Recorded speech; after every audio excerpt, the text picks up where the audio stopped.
तो चलिए प्यारे साथियों, आज हम कर लेते हैं यानी हमारे राजस्थान का अक्षांशीय और देशांतीय विस्तार के बारे में। यानी पहले वाली क्लास के अंदर हमने पढ़ा था, यानी पीछे हमने जो भी अंतर्राज्यीय और अंतर्राष्ट्रीय सीमा के बारे में पढ़ा। आज की जो हमारी क्लास है वो रहने वाली है यानी जो राजस्थान का अक्षांशीय और देशांतरीय विस्तार कितना है। ठीक है, यानी हमारे राजस्थान की लंबाई और चौड़ाई के बारे में भी हम पढ़ेंगे, यानी राजस्थान कितना फैला हुआ है और कितना यानी लंबा है। ठीक है ना। तो चलिए आज की जो हमारी क्लास है वो शुरू कर लेते हैं। सबसे पहले सभी बच्चे आ जाइए क्लास में और अपनी कॉपी और पेन लेके बैठ जाइए, साथ साथ में आपको नोट्स बनाने हैं। ठीक है, तो देखिए आज हम पढ़ेंगे। देखो मैंने मैप नहीं बनाया है, तो आप मैप के अंदर मैं आपको बता दूंगा कि आपको किस प्रकार से कैसे उसमें लिखना है। ठीक है, आप राजस्थान का जो मानचित्र है उसको आप अपने पास रखें और उसको साथ साथ में भरते जाएँ। ठीक है, देखिए सबसे पहले मैं आपको बता देता हूँ कि जो राजस्थान का अक्षांशीय विस्तार है, ठीक है, राजस्थान का अक्षांशीय विस्तार है उसके बारे में चर्चा करेंगे, फिर देशांतरीय विस्तार के बारे में जानेंगे। ठीक, पहले देखिए इस तरफ मैंने लिखी है दिशाएं। ठीक है, उत्तर दक्षिण पूर्व पश्चिम, ठीक है, चारों दिशाएं, क्योंकि हमें ये ध्यान रखना बहुत ज़रूरी है। उसके बाद में देखिए अब बात करते हैं दक्षिण से उत्तर की, यानी दक्षिण से उत्तर, नीचे से ऊपर की ओर। ठीक है, यानी राजस्थान के मैप के अंदर आपको क्या करना है, यानी नीचे से ऊपर की ओर का जो मैंने यहाँ पे जो आपको ब्यौरा दिया है, जो मैंने यहाँ पे लिखा है, वो सब आपको ध्यान से देखना है। ठीक है, पहली बात तो ये ध्यान में रखना। अब मैंने यहाँ पे क्या लिखा है, देखो कि दक्षिण और उत्तर, यानी दक्षिण का इधर मैंने डिटेल सारी लिखी है और यहाँ पे इधर लिखी है मैंने उत्तर की। अब आप देखिए सबसे पहले मैं आपको बता देता हूँ कि नीचे की ओर राजस्थान में आपका पड़ता है बांसवाड़ा। कौन सा जिला है, बांसवाड़ा जिला है। ठीक है, ऊपर की साइड आपका है श्री गंगानगर। ठीक है, यानी ऊपर की साइड आपका जो जिला रहने वाला है वो श्री गंगा, नीचे की साइड है बांसवाड़ा। ठीक है, राजस्थान के अंदर ये दो हैं। ठीक है, इन दोनों को आपको ध्यान में रखना है। इन दोनों को ध्यान में रखते हुए हम इनका अक्षांशीय और देशांतरीय विस्तार के बारे में जान लेंगे। अब देखिए ऊपर है श्री गंगानगर, नीचे है बांसवाड़ा, इतना क्लियर हो गया। अब अक्षांश देखिए, दक्षिण का अक्षांश कितना है, यानी 23 डिग्री 03 मिनट। ठीक है, उत्तरी अक्षांश है, यह ध्यान रखना, उत्तरी अक्षांश। उसके बाद में यानी 23 डिग्री 1:12 यानी 23 डिग्री 12 मिनट, ये आपका हो गया उत्तरी अक्षांश। ठीक है, उत्तरी अक्षांश हो गया। अब देखिए उसके बाद में स्थान की अगर स्थान है बोरकुंड गांव, ये बोरकुंड जो गांव है ये है बांसवाड़ा जिले में। आपका कहाँ पे है प्यारे साथियों, बांसवाड़ा जिले में, यानी बोरकुंड जो गांव है वो बांसवाड़ा जिले के अंदर है। ठीक है, उसके बाद में श्री गंगानगर के अंदर कौन सा गांव है, यानी कोणा गांव है। कौन सा गांव है प्यारे साथियों, कोणा गांव है, यानी श्री गंगानगर के अंदर कोणा गांव। अब अगर हम बात करें कि इसके लिए लंबाई कितनी है, ठीक है, यानी उत्तर से दक्षिण या दक्षिण से उत्तर की जो लंबाई है ये हमारे राजस्थान की, ये कितनी है, ये है प्यारे साथियों 826 किलोमीटर। ठीक है, यानी कितनी है प्यारे साथियों, 826 किलोमीटर ये लंबाई है। ठीक है, उसके बाद में देखिए मैं आपको बता देता हूँ कि राजस्थान का अक्षांशीय विस्तार कितना है। यानी अक्षांशीय विस्तार कैसे, यानी 7 डिग्री 9 मिनट। ठीक है, 7 डिग्री 9 मिनट। ये निकालना कैसे है, वो निकालना भी मैं आपको बताऊंगा कि ये कैसे निकाला जाता है। देखिए इसको हम निकालेंगे, यानी अक्षांशीय विस्तार ये जो मैंने लिखा है 7 डिग्री 9 मिनट कैसे निकाला है, यानी इनके बीच का जो अक्षांशीय विस्तार है वो मैंने कैसे निकाला है। देखिए आपको कैसे निकालना है, आपको क्या करना है, देखिए प्यारे साथियों, अब इसमें क्या करना है कि आप इसको माइनस कैसे करोगे। देखिए इसको माइनस करना है, यानी 30 डिग्री 12 मिनट, उसके बाद में आपका हो जाएगा 23 डिग्री यानी 23 डिग्री 03 मिनट। ठीक, आप इसको माइनस करोगे यानी 3, यानी 2 में से 3 जाएंगे नहीं, 2 में से 3 नहीं जाएंगे तो हम इसको पूरी संख्या को ले लेते हैं। पूरी संख्या यानी 12 में से 3 गए, आपके बच गए 9। कितने बच गए प्यारे साथियों, 9 बच गए।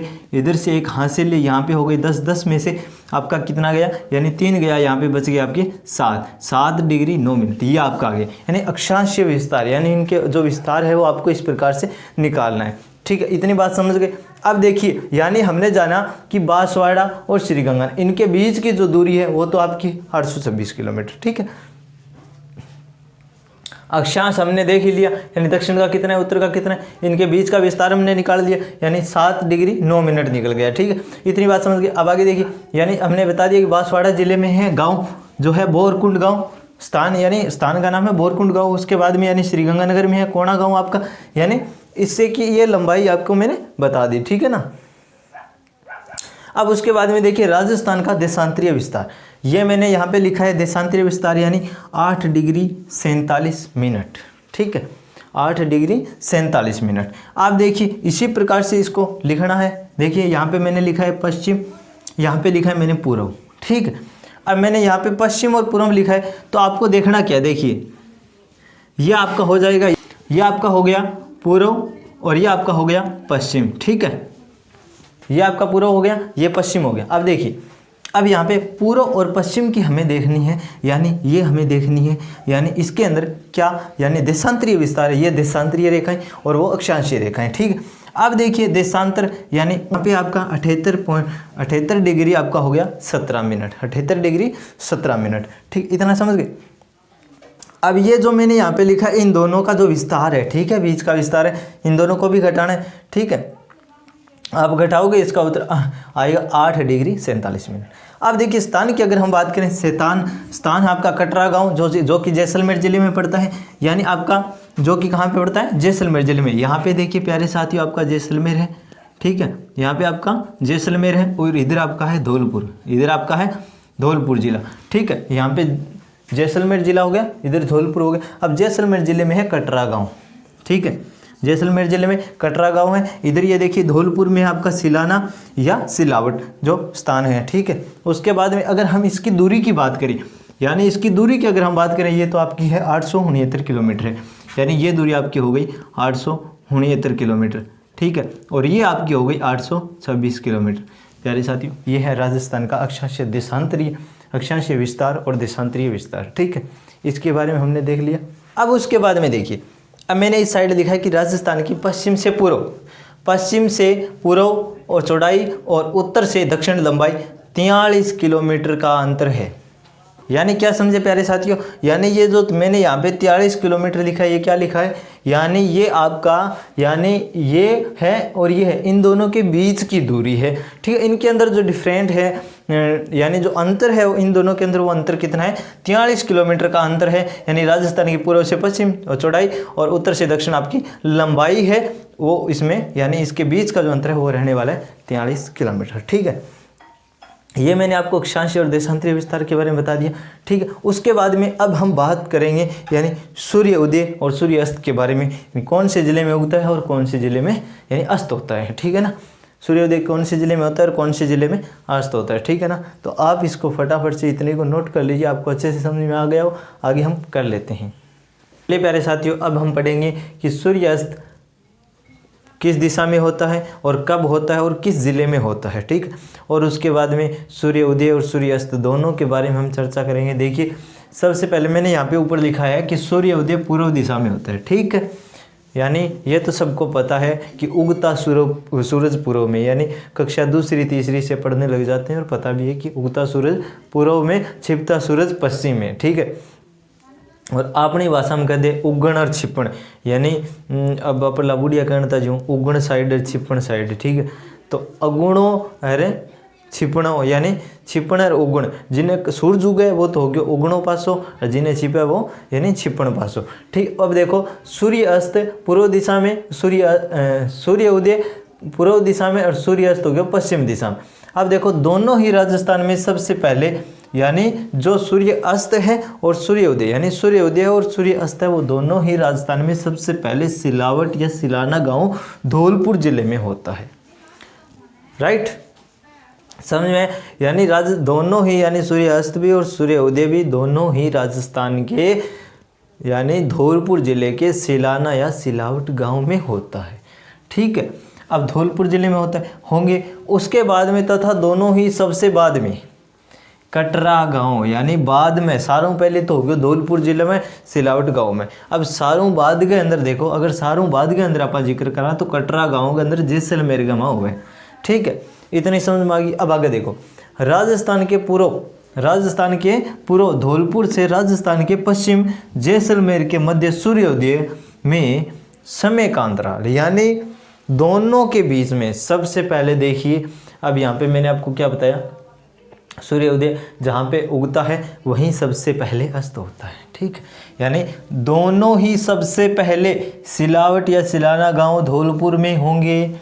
अब इन दोनों के बीच में जो, यानी जो दोनों के बीच में जो अंतराल है, दोनों ही सबसे बाद में होंगे, कटरा गांव जैसलमेर में होंगे। राजस्थान के पूर्व धौलपुर से राजस्थान के पश्चिम जैसलमेर यानी धौलपुर और जैसलमेर जिले के बीच में यानी सूर्य उदय का जो समय अंतराल है यानी कितने समय बाद में होता है वो देखिए, टाइम है आपका 35 मिनट 8 सेकंड। एग्जैक्ट टाइम है यानी बिल्कुल राइट यानी बिल्कुल सही टाइम आपका है 35 मिनट 8 सेकंड आपका रहने वाला है प्यारे साथियों। उसके बाद मैंने लिखा है कि राजस्थान का मध्यवर्ती जिला, अब जो बीच का जो जिला है वो है आपका नागौर, ठीक, बीच का जो जिला है वो है नागौर।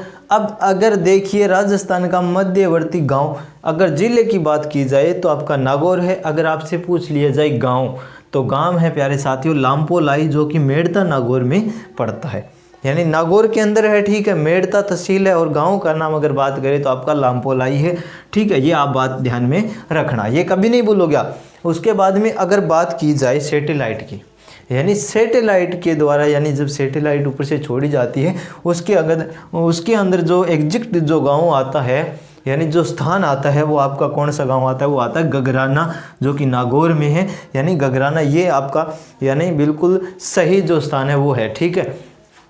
अब आप बोलोगे सर करके कौन सा है, तो दोनों में से एक को पूछा जाएगा, दोनों आपके जो ऑप्शन है वो एक साथ नहीं आएंगे, ठीक है। इतना समझ में। अब देखिए कि सैटेलाइट सर्वे के अनुसार राजस्थान का मध्यवर्ती गांव यानी मध्य गांव है वो गगराना पढ़ लिया हमने नागौर में। अब है अक्षांश रेखाओं को जलवायु रेखाएं एवं देशांत, यानी जो अक्षांश रेखाएं हैं उनको तो जलवायु रेखा कहते हैं, और देशांतर रेखाओं को क्या कहा जाता है, यानी समय और तिथि रेखाएं कहा जाता है। यानी क्या कहा जाता है, यानी जो देशांतर जो रेखाएं होती हैं उनको तो समय और तिथि रेखाएं कहा जाता है, और जो अक्षांश रेखाएं होती हैं उनको जलवायु रेखाएं कहा जाता है प्यारे साथियों, ठीक है। इतना आपके समझ में आ गया। यानी इसके अंदर हमने जाना कि सूर्य उदय और सूर्यास्त किस जिले में सबसे पहले होता है और किस जिले में बाद में होता है। अगर बाद में होता है, इन दोनों के बीच में जो अंतर है वो 8 यानी 35 मिनट 8 सेकंड का है, ठीक है ना।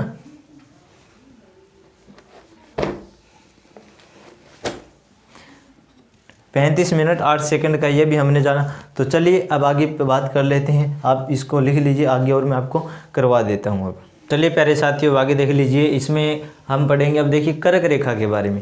यानी जो कर्क रेखा है वो राजस्थान के किस जिले से होकर गुजरती है और वो अपना राजस्थान में कितना स्थान घेरती है, यानी कितना स्थान रखती है, कितनी दूरी तय करती है राजस्थान के अंदर जो कर्क रेखा है वो। तो देखिए सबसे पहले तो आपको पता है कि राजस्थान के अंदर यानी जो नीचे की साइड जो बांसवाड़ा और डूंगरपुर जिला है, यानी 2 जिले हैं बांसवाड़ा और डूंगरपुर, ठीक है, 2 जिले हैं। यहाँ से होके जो है वो कर्क रेखा है वो गुजरती है, ठीक है। आप मानचित्र में इन जिलों के बीच से dot dot dot dot dot करके ये आपको कर्क रेखा खींच लेनी है, ठीक। तो मैं बात कर लेता हूँ कर्क रेखा के बारे में। देखिए कर्क रेखा राजस्थान के डूंगरपुर जिले की दक्षिण सीमा को छूती हुई बांसवाड़ा के लगभग मध्य कुशलगढ़ तहसील से गुजरती है। यानी जो आपका डूंगरपुर जो जिला है उसके तो दक्षिण यानी नीचे की साइड, और जो बांसवाड़ा है उसके बीच में से, यानी जो बांसवाड़ा है इसके तो बीच में से जाती है और डूंगरपुर को यानी थोड़ी सी टच करती है, ठीक है, यानी नीचे की ओर टच करती है, ठीक, यानी ये छूती हुई जाती है। और सबसे यानी उसके बाद में देखिए जो कर्क रेखा है इसकी राजस्थान के अंदर अगर आप लंबाई की बात करें, जो कर्क रेखा के अंदर लंबाई यानी राजस्थान के अंदर कर्क रेखा आपकी लंबाई रहे 26 किलोमीटर, ठीक है। यानी जो ये राजस्थान के अंदर या इतनी जगह या दूरी तय करे या 26 किलोमीटर है प्यारे साथियों, यानी 26 किलोमीटर की लंबाई है राजस्थान के अंदर, ठीक है। राजस्थान के अंदर लंबाई है। कर्क रेखा राजस्थान के सर्वाधिक नज़दीक स्थित शहर, यानी जो कर्क रेखा है बेंग जम्मा नज़दीक जो शहर है वो कौन सा है, यानी कुशलगढ़, जो कि बांसवाड़ा जिला में पड़ा है। यानी वो थाने में ऊपर पहला भी लिखा दियो कि मध्य कुशलगढ़ तहसील है, यानी ये कुशलगढ़ तहसील है, इसके बीचों बीच ये जाती है, ठीक है। उसके बाद में कर्क रेखा से सर्वाधिक दूर स्थित शहर, यानी एवं सारों दूर, यानी कर्क रेखा दूर कौन सा जिलो है, यानी वो है थारो गंगानगर, ठीक है। वे बाद में सूर्य की सर्वाधिक सीधी किरणें बांसवाड़ा पर पड़ती है भूमध्य रेखा पर। अब बात देखो के करी जगह है कि जो सूर्य की किरण है वह सीधी कौन से जिले के ऊपर पड़े, यानी बांसवाड़ा जिले के ऊपर, यानी सीधी बा रेखा पड़े भूमध्य रेखा ऊपर वह बाद में 21 जून को सबसे बड़ा दिन, यानी जो ये सीधी रेखा पड़ती है उस दिन 21 जून को सबसे बड़ा दिन माना जाता है। और इस दिन यानी जो दिन है वो कितने घंटे का होता है, यानी 13 घंटे 27 मिनट का होता है दिन। यानी 13 घंटे 27 मिनट का अगर दिन हो गया तो रात तो ऑटोमेटिक कम हो गई, यानी रात छोटी होती है। यानी 21 जून को यानी 13 घंटे का, यानी 13 घंटे 27 मिनट का तो दिन होता है और सबसे छोटी होती है रात 21 जून को, ठीक है। उसके बाद में देखिए अब 21 जून को यानी इतना बड़ा दिन हो गया तो बेले बैठे क्या करें, करना है कुछ काम करें, तो चलो योग करते हैं। यानी क्या करते हैं, योग करते हैं। तो 21 जून को अंतर्राष्ट्रीय योग दिवस भी मनाया जाता है। देखिए करक संक्रांति भी कहते हैं इसको, 21 जून के दिन क्या कहते हैं, करक संक्रांति भी कहते हैं। उसके बाद में 2015 के अंदर अंतर्राष्ट्रीय योग दिवस के रूप में मनाया जाता है, अंतर्राष्ट्रीय योग दिवस के रूप में, यानी 2015 से योग दिवस मनाए जाने लगा है। उसके बाद में 2024 के अंदर, यानी अब 2015 में लगी और 2024 के अंदर क्या करियो, यानी एक थीम देगी, यानी क्या थीम देगी, यानी yoga for self and society, यानी ये इसकी थीम थी। उसके बाद में है राजस्थान की सर्वाधिक तिरछी किरणें, यानी जो राजस्थान में सारों तिरछी किरण सीधी तो बांसवाड़ा के अंदर पड़ गई, ठीक है। तिरछी किरण कौन से जिला में पड़ा है, यानी गंगानगर जो जिला है बैठेंगे, यानी तिरछी किरण है वह सूर्य की पड़े, ठीक है। वह बाद में यानी करक रेखा माही नदी को 2 बार काटती है। यह भी प्रश्न परीक्षा में बहुत बार पूछा जा चुका है, करक रेखा माही नदी को कितनी बार काटती है, या करक रेखा किस नदी को 2 बार काटती है। इस प्रकार से इसका प्रश्न आ जाएगा और आया भी है, पूछा भी गया है, ठीक है। इस बात को आपको ध्यान में रखना है, यानी करक रेखा माही नदी को 2 बार काटती है। अब माही नदी ने 2 बार काटा है, वो प्रश्न थारा पूछो जाकर पूछेड़ो भी है आवेगो, इन्हें बढ़िया तरिया यानी याद कर दियो, भूलियो ना, ठीक है।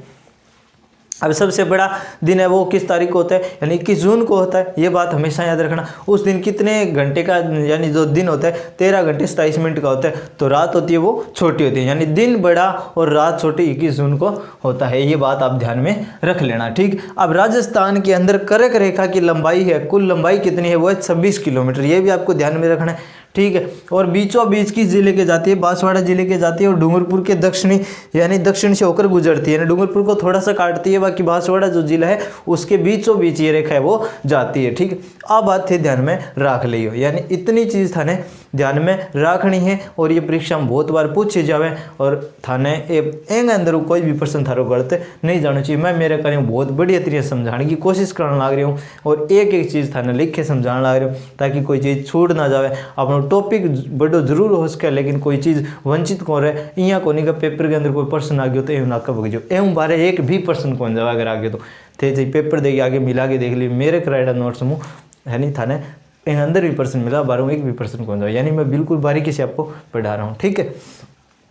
तो चलिए अब आगे पढ़ लेते हैं। हम बात करेंगे अब राजस्थान की आकृति की। जो राजस्थान की आकृति है वो कैसे आप सभी को पता है, चतुर्भुजाकार या पतंगाकार आकृति राजस्थान की है। तो एक बार मैं आपको बता देता हूँ, आप इसको फटाफट से नोट कर लीजिए, आगे हम कर लेते हैं, ठीक है। करो चलिए प्यारे साथियों आगे बात कर लेते हैं कि राजस्थान की जो आकृति है वो क्या है। यानी जो राजस्थान की आकृति है वो विषम कोणीय चतुर्भुज है, यानी विषम कोणीय चतुर्भुज है राजस्थान की आकृति। और इसको पतंगाकार आकृति भी है, इसकी रोमश आकृति भी है, यानी रोमश आकार का भी है और ये पतंगाकार आकृति का भी है, यानी कुछ इस प्रकार से ये बना हुआ है।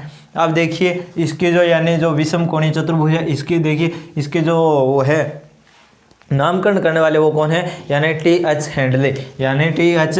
हैंडले, ठीक है। यानी इसको आप याद कर लेना, यानी T.H. हैंडले है, हांडलो को नहीं कहते, हांडलो याद कर लियो, यानी T.H. हैंडले। यानी आप इसको याद करने के लिए मतलब एक बार रख सकते हो, जैसे हांडलो आपने करिए नहीं, कई बार टावर मेरे को शिकायत लेके आ जाएगा गुरुजी वो हांडलो का, ठीक है। तो यानी T.H. हैंडले, इस प्रकार से आप याद रख लेना कि T.H. हैंडले है, ठीक है ना। हांडलो को नहीं है, ठीक है, कभी हांडलो याद रख लो, T.H. हैंडले है ये, ठीक है। तो एक मैं बताया है कि कई बार बच्चे हैं कोई टब्बर आज है कई बार शिकायत लेकर गुरुजी वो मैंने हांडलो का कहीं के मना यार कोई बात नहीं कहे कोई नहीं कौन का बार कह दिया हम, ठीक है। तो T.H. हैंडले है ये जो इसका यानी नामकरण किया। उसके बाद में देखिए क्षेत्रफल की दृष्टि से राजस्थान की तुलना विश्व के देशों से, यानी जो क्षेत्रफल की दृष्टि से है राजस्थान की तुलना वो देशों के साथ में कैसे की गई। देखिए यानी बराबर क्षेत्रफल कौन कौन से देश है वो रखते हैं, राजस्थान के बराबर क्षेत्रफल कौन कौन से रखते हैं। देखिए ट्रिक मैंने की है, फाइनल है जाना पोज देने, यानी फाइनल है जाना पोज देने, यानी पोज देने के लिए जाना, अब देखिए फाइनल का हो गया फिनलैंड, और जा से हो गया जापान, ना से नॉर्वे, पोज से आपको पोलैंड हो गया, जैसे जर्मनी हो गया। ठीक है, ये है आपके यानी देश है जो आपके ये रखते हैं, यानी राजस्थान के बराबर जो क्षेत्रफल है वो रखते हैं। उसके बाद में ब्रिटेन का है 2 गुना, श्रीलंका का है 5 गुना, इजराइल का है आपका 17 गुना, स्विट्जरलैंड का है 8 गुना, और नेपाल व बांग्लादेश से 3 से यानी 2 से 3 गुना है। ठीक है, ये कुछ इस प्रकार था। अब देखिए आगे बात कर लेते हैं, इसके अंदर आगे हम पढ़ लेते हैं। आगे मैं आपको बता देता हूँ थोड़ा सा राजस्थान की स्थिति के बारे में। ठीक है, तो चलिए प्यारे साथियों अब देख लीजिए, यानी राजस्थान की स्थिति अगर हम देखें अक्षांश और देशांतर के हिसाब से, देखिए मैंने ऊपर लिखा है कि उत्तरी गोलार्ध और दक्षिणी गोलार्ध भूमध्य रेखा, जो राजस्थान है वो किस साइड है। उसके बाद में देखिए मैंने इस साइड भी लिखा है पश्चिमी गोलार्ध, पूर्वी गोलार्ध, और इस रेखा को ग्रीनविच रेखा भी कहा जाता है। ठीक है, हमारा राजस्थान इस साइड है, उसमें इस साइड है। देखिए अक्षांश व देशांतर के अनुसार राजस्थान की स्थिति, यानी अक्षांश और देशांतर के अनुसार अगर हम बात करें, यानी जो राजस्थान की स्थिति है इसकी ओर या तो उत्तरी पूर्वी में है, यानी उत्तरी पूर्वी। उसके बाद में एशिया महाद्वीप में राजस्थान की स्थिति की अगर बात करें तो वह है दक्षिण पश्चिम एशिया। ठीक है, अगर हम बात करें राजस्थान भारत के उत्तर पश्चिम में स्थित है, जो राजस्थान है वो भारत के उत्तर पश्चिम में स्थित है। ठीक है, इतनी बात आपकी समझ में आएगी। आज के लिए हम इतना ही करेंगे। ठीक है, तो जाते जाते हो जाए एक शायरी पैसों को लेकर। देखिए कि वो तो टेंशन है बच्चों जहाँ अंदर भरी तिजोरी बाहर गेट पे पहरा मिले, वो तो टेंशन है बच्चों जहाँ अंदर भरी तिजोरी बाहर गेट पे पहरा मिले, असली सुख तो वो है बच्चों जहाँ अपने बैठे हो और सबके चेहरे हंसते हुए मिले। ठीक है, तो मिलते हैं अगली क्लास में, तब तक के लिए ओके, थैंक यू।